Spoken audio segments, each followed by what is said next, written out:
குடி பாரு எப்படி ஆடி கிடக்குது பாரு. உட்காந்து எப்படி போன் பார்த்துட்டு இருக்கிற, அப்படி கால் மேல கால் போட்டு வேலை வாங்குறேன் இருங்க.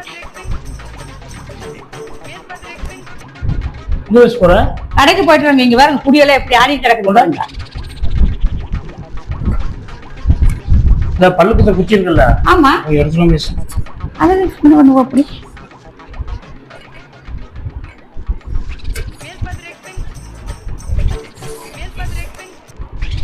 இதை வச்சு என்னங்க பண்ணுவீங்க?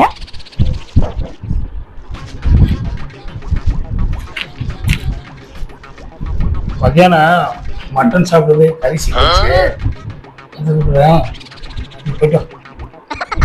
போயிட்டு